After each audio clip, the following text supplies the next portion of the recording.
5 candidates in for tonight's presidential debate, so why are some already ruling them out? My next guest says history can prove the naysayers wrong. Presidential historian Jane Hampton Cook joining me right now. They were already just calling them the Tweedles. I heard one blog account. They're not to be factored in or even paid attention to. I seem to remember our doing that with a young Massachusetts senator. Is my memory serving me right, Jane? That's right. It's easy to count people out at this stage, but you can't. You just can't count people out. John F. Kennedy in 1960, he was the young guy. There were so many more mature candidates in the Democratic Party, favored sons. Yet it was John F. Kennedy who came forward. His message resonated with voters. His family, of course, had the money to spread out across the United States, almost like a franchise, to communicate about their brother, Jack. So it can be done. You can't count anyone out. We tend to fixate on well-known names, and we don't see well-known names. We forget the fact that they weren't always well-known names. And I'm thinking about Bill Clinton in 1992. You had George Bush Sr., who looked indestructible. A lot of the big party names bowed out, Mario Cuomo and Al Gore and so many others. He stuck in there, and lo and behold, right? That's right. I mean, and you're exactly right. In that race, President George H.W. Bush's poll numbers were as high as 89%, yet Bill Clinton came along. He presented himself as a centrist New Democrat.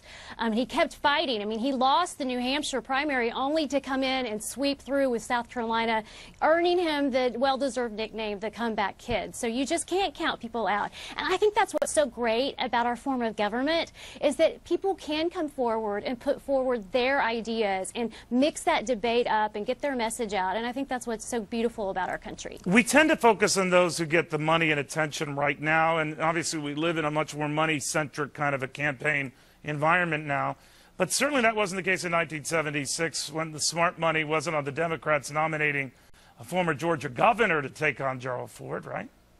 That's right. And of course, President Carter presented himself, as the people's candidate and was very down to earth in that respect. But then you look at 1980, 4 years later, Ronald Reagan, he certainly came from impoverished roots, but his skills as the great communicator led him to stand out among the pack. And of course, he was the oldest, which was not in his favor at that time. And he was considered extreme until the debate where he performed very well.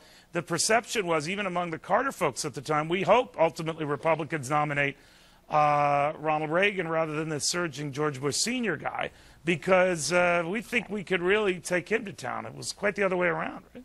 It is. So you just can't count people out at this stage when there are dozens of potential candidates and messages, especially with social media, which is a cheap way to get your message out these days. So you just never know. So it'll be fun and exciting to see what happens. Do you think any of the guys tonight is a future president?